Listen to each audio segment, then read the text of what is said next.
إن الحمد لله نحمده ونستعينه ونستغفره ونعوذ بالله من شرور أنفسنا ومن سيئات أعمالنا.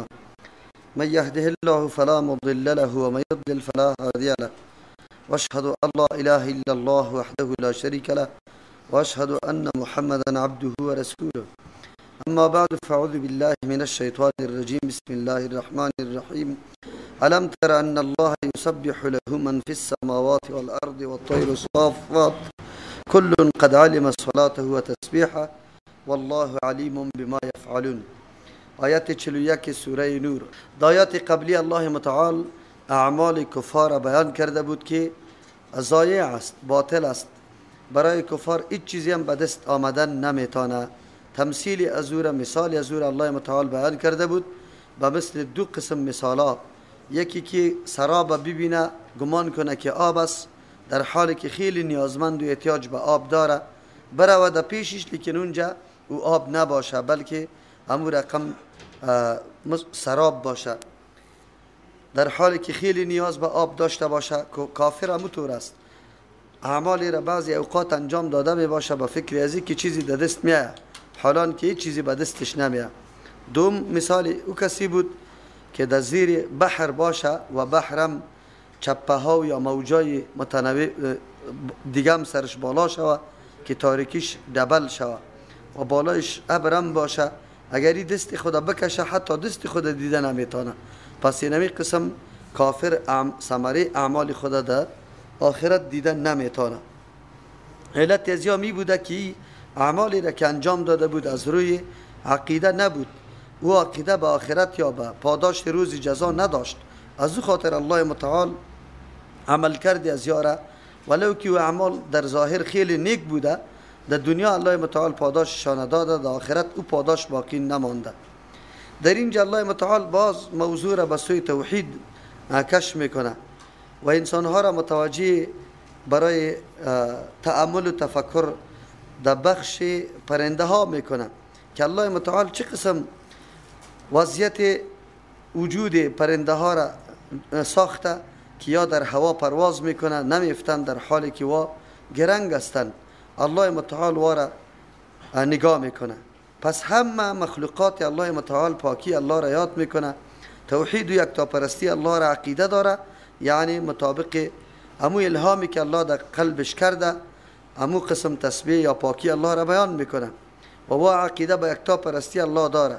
کافر که در حالی که الله متعال برش قوی تأمل و تفکر داده بود و قسم قسم دلایل که برای توحید یا یکتاپرستی الله پیدا کرده بود دو تأمل نکردن، از خاطر یا مستحق همچو جزای سخت شدن که اعمالشان الله ضایع بسازد و او اعمال نتیجه و ثمره برش نده. یقینا هم تمام کائنات در تسبیح و تنزیه الله متعال همیشه مشغول هستند. البته در بین تسبیح ها فرق است، بعضی به لسان خود عملا میگه و بعضی عمل کرد یا امو زندگی که داره، امو زندگی دلیل بالای پاکی بیان کردن الله متعال است. مخلوقات به نزد ما و شما مرده معلوم میشه، اما کلش به نزد الله متعال زنده هست. معلومات داره که چه قسم تنزیه یا تسبیح الله را بیان کنه. الله در اینجا میفرمه، این البته خطاب عام است، الم تر ان الله یقین، تو نمیبینی ای مخاطب، هر کسی که باشه، یعنی کسی که دید داره بصیرت داره نمیبینه، ان الله یسبح له، که یقینا الله متعال این دلایل و مشاهدات است که انسان به چشم سر میبینه. یسبح له من فی السماوات والارض، پاکی بیان میکنه برای الله متعال چیزی که در آسمان هاست و در زمین است. ملائک که مخلوق خیلی مقرب به الله است، پاکی الله را بیان میکنه، یعنی الله را از هر قسم عیب و نقصان تنزیه و پاک میسازه، بیان از او میکنه. پس ولد گرفتن یا نازدانه گرفتن برای الله نقصان است. والارض، چیزی که در زمین است، دیگه کائنات اگر شما میبینی کلش به پاکی الله متعال، به یکتاپرستی الله متعال اعتراف داره. و بالخصوص والطیر صافات، پرنده ها را شما میبینی که در حالی که بال کشاده میباشند، یا هم دلیل بالای یکتاپرستی الله و تسبیح الله را میگه، پاکی الله را بیان میکنه. چرا؟ به خاطری که الله متعال این پرنده ها را وجودی را برانشان بخشیده که می توانند توسط بالها پروازهای بلند بکنه، بعد از او سفر بکنه. الله متعال بر ازت چه قوتی را نصیب کرده. از امو خاطر است انسان زمانی که در کائنات الله، در مخلوقات الله تأمل بکنه، نشانه های عجیب قدرت الله متعال مشاهده میکنه، میدانه که الله چه عجیب ذاتی است و چه قسم مخلوقات عجیب پیدا کرده. ابی پرنده ها را در آسمان نگاه کردن کاری الله متعال است. کل قد علم صلاته و تسبیحه، تمامی یعنی هر چیزی که در دنیا میبینی قد علم یقینا میدانه صلاته و تسبیحه، طرز و طریقه عبادته، پناه بردن به سوی الله متعال و تسبیحه، پاکی بیان کردن الله متعال. در اینجا دو ترجمه است. یک ترجمه است که علم ضمیر راجع به می کل کائنات شود. هر فرد از افراد کائنات طریقه و طرز عبادت خدا برای الله متعال میدانه و طریقه بیان پاکی بیان کردن الله متعال میدانه. الله برش الهام کرده، در خلقتش الله وقتی که پیدا کرده او را یاد داده که به این سیستم تو تسبیح الله را بیان کن. این بیان کردن دو قسم است، یکی بیان حال است، یکی بیان قال است.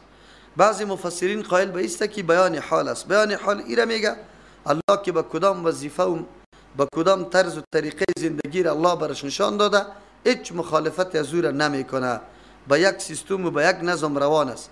الله خطاب پیدا کرده که طلوع بکنه در فلان ثانیه و زمان و دقیقه، در مو ثانیه و زمان و دقیقه طلوع میکنه، به یک نظم خاص روان است، هیچ نوع مخالفت نمیکنه.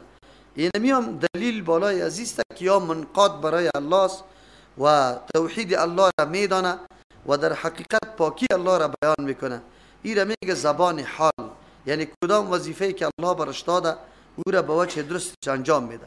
لیکن بعضی مفسرین قائل به است که نه، و زبان قال داره، هر مخلوق بری خود زبان داره، البته زبانها به هم فرق داره. زبان انسان دیگه قسم است، زبان جنیات دیگه قسم، زبان پرنده ها و حیوانات، نباتات، جمادات، هر کدامشان زبان داره. به زبان قال پاکی الله متعال بیان میکنه، اما اونمو را ما نمیدانیم، اما طرز بیان از ما قطعش آشنا نیستیم، از او خاطر ما نمیدانیم، الله میدانه. از او خاطر در علم ضمیر راجع به می کل کائنات است، هر کدام تسبیح و پاکی الله متعال بیان میکنه. این احتمال هم داره که قد علم صلاته، میدانه الله متعال ضمیر راجع به الله هست، باز علمه به معنای عزیزته که الله میدانه صلاته، طرز عبادت امی کل کائنات و تسبیحه و طریقه پاکی بیان کردن الله متعال که میکنه، الله میدانه، ما نمیدانیم، الله میدانه. والله علیم بما یفعلون، الله علم داره به آن چیزی که انجام میده. در کائنات یک ذره نیست که کدام کار انجام میده، هر چیزی را که الله اختیار داده برای انجام دادن کار، یکیش هم از علم الله، از علم محیط الله بیرون نیست.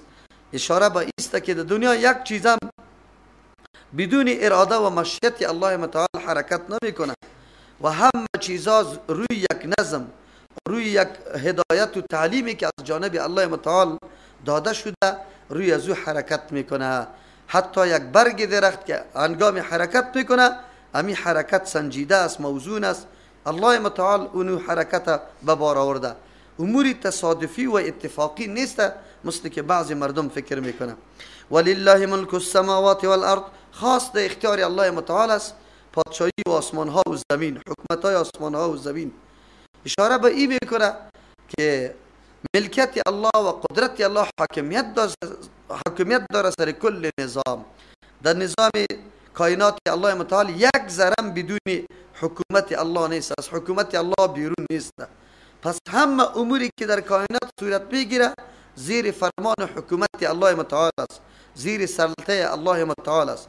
البته الله متعال یک تعداد مخلوقات خدا فقط موظف به انجام وظیفه کرده، هیچ اختیار برشان نداده که رای مخالفت در پیش بگیره، برخلاف انسان و جن که اردور الله متعال مکلف کرده، اختیار مخالفت هم برایش داده.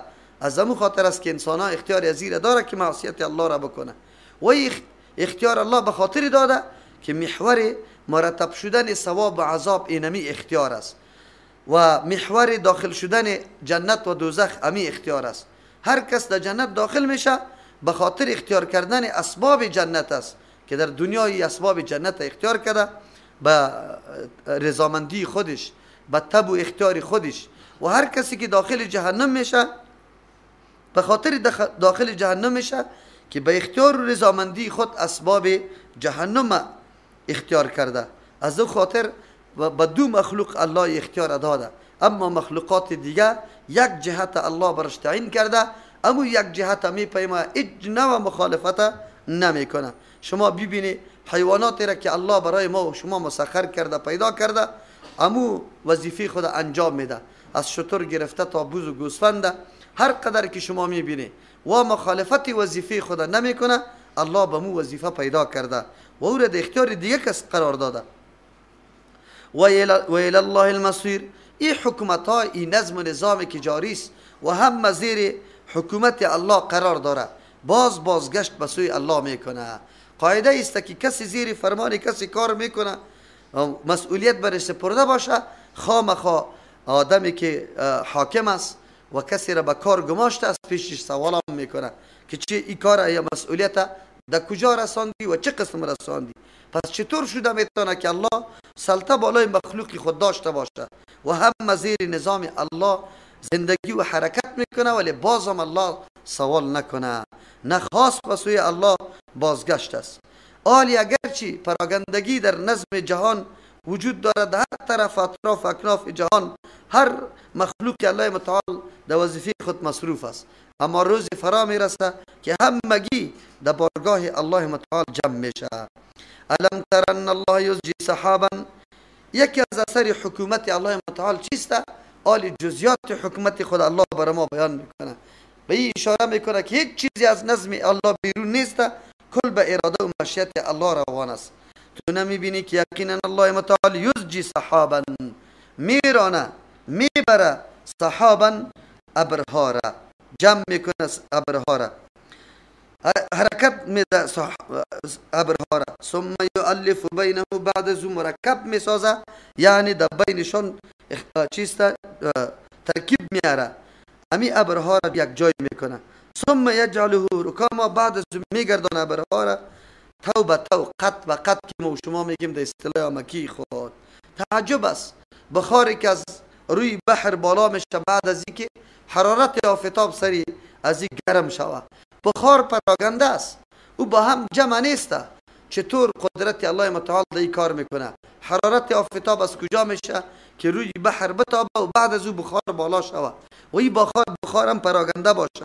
پس از او الله متعال در بین امی بخار پراگنده ترکیب میاره، یعنی جمع میسازشه، او را یک شکل ابر برش میده و این ابرم توبته است. شما در کسی که در طیاره سفر کرده میبینی طیاره سر ابر زیر کسی میکنی ابراره که عجیب یک چی شکلا ابرها داشته میباشه، قط به قط است که حتی روی زمین دیده نمیتانی. کدام ذات است که اینمی پراگندگی بخار جمع و او را شکل ابر و او را تو به تو قط به قط کرده که آلی به تنها وزن داره، به هزارها تن وزن داره، در این هوا و فضا کی را جمع کرد و بعد از الله باد پیدا میکنه. از او خاطر میگم فتر الودق یخرج من خلاله، تو میبینی که قطره های باران میبرای از میان امی ابرها. عجیب است که الله متعال ابرها را جمع کرده و بعد از او توسط بادها در یک جایی میبره که اونجا هیچ امکان باران نباشه. افغانستان یک ملک خشک است، بحر نداره، این باران از کجا میشه؟ الله متعال در سری بعد باران همیشه پس سری بحر شوه، هیچ در جایی که خشک باشه باران دیده نشوه، لیکن الله متعال بادها را پیدا میکنه، توسط بادها ابرها میروه در سری او مناطقی که مکمل بحر نیست، خشک است. کلش نشانه های عظیم قدرت الله متعال است. انسانی که غافل است، بیخبر است، در این قدر نشانه های قدرت الله او بیدار نمیشه، حس مسئولیت نمیکنه که الله مرا در دنیا برای چی پیدا کرده و کدام طرف مسیرم است. و ینزل من السماء من جبال، روان میکنه فرو میاره الله متعال من السماء، از ابر، از بالا، من جبال، از اونمو ابرهایی که به مثل کوه هاست، فیها که در اینمی فضا است، یعنی با اونمو سقالت و با امو گرنگیشان که بالاست، چی را میاره؟ من بردین از جاله را.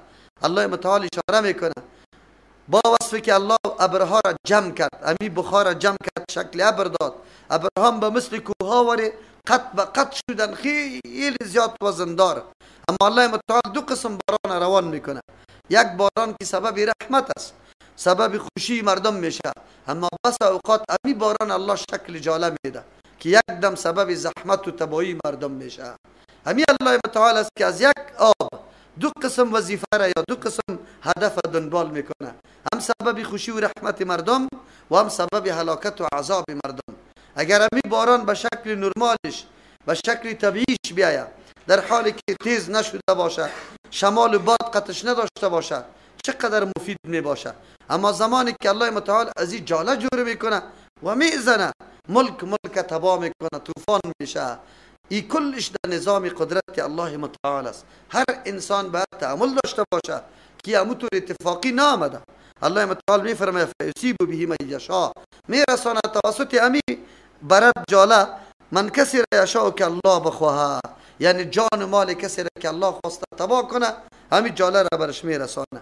پس چطور شده میتونه که یک آب و چه قسم تصرفات الله دو میکنه، گاهی سبب خوشی و گاهی سبب غم. و یصرفو عن من یشاء، میگردان از کسی که الله بخواه. همین طوفانه میبینی ابر در یک جای پیدا شده، باد و باران در یک جای است، لیکن توسط باد میبره سیاهی را. امی ما شما همیشه ابرهای سیاه را میبینیم که سبب طوفانا و سبب جاله ها میشه. در یک دقیقه ببینی که از اون منطقه رفته در دیگه منطقه.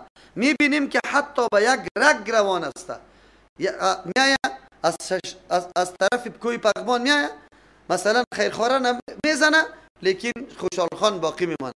باسه میکنی کی طرف در شارینه آمد، او طرف گداره شد در طرف تانگ لوگر، باز میبینی که پل چرخی باقی مانده. کار الله متعال است. بعضی مناطق که الله بخواه میرسانه و بعضی مناطق نجات میده. حتی در یک قریه در دو بغل خانه، در یک بغل خانه طوفان میایه، در بغل دیگه طوفان موجود نمی باشه. کلش اختیارات الله متعال است. یکاد سنا برقی، قریب است که روشنی برق امی ابرها زمانی که رعد میزنه، یذهب بالابصار، برباید نظراره، آنقدر تیز می باشه. یقلب الله اللیل و النهار، همه اختیارات در پیش الله متعال است. میگردانه، تبدیل میکنه الله شب و روزه، شب و روزه تبدیل میکنه، یکی ختم میشه دیگه در پشتش میایه. یا ایسته که تغییر و تبدیل در زیاد بودن و کم بودنش میاره که یکیش زیاد دیگه کم میکنه، یا تغییر و تبدیل در روشنی و تاریکیش میاره، یا در سردی و در گرمیش میاره، یکیش گرم دیگه سرد. کلش انقلاباتی که در این نظام کائنات شما مشاهده میکنه، کلش زیر فرمان و اراده الله متعال و یکی از نشانه های حکومت و سلطه الله متعال است که الله مالک بود از آسمان ها و زمین و آن چیزی که در بینشان بود. این فی ذلک، یقینا در مجموعه این مسائلی که یا این موضوعاتی که ما پیش تیر کردیم، لعبرتا، عبرت است، درس عبرت است، پند و نصیحت است، لأولی الابصار، برای کسانی که بصیرت داره، دیدی قلبی داره، کسانی که فکر سطحی و سرسری داره، او طور بردما فقط بخو خواب بکو، هیچ تأمل و تفکر نداره، از همون خاطر احساس مسئولیت در زندگی خود نمیکنه، مسیر خود نمیدانه که کدام طرف روان استم، حتی خود نمیشناسه الله را چطور بشناسه. اما کسانی که در کائنات الله متعال تأمل میکنه، فکر میکنه که یا الله چه نظام عجیبی داری و همه نظام الله به خدمت ما پیدا کردی، حتما من برای خدمت تو پیدا شدم، بعد من خدمت تو را بکنم. من اینطور نآمدم که عبث و بیفایده باشم. نمیشه که اینقدر نظام کائنات الله برای تو پیدا کرده باشه و تو مهمل باشی، صرف برای خوردن، نوشیدن و خواب کردن الله تو را پیدا کرده باشه. والله خلق کل دابت، الله پیدا کرده هر نوع جان داره. دابه آن چیزی که در روی زمین حرکت میکنه، زنده جان است، چی در خشکه باشه یا در بحر باشه. من ماء، کلش از آب پیدا کرده. بلکه این خود چی میکنه که تنها حیوانات نه، نباتات هم اصل منبع حیاتش آب است.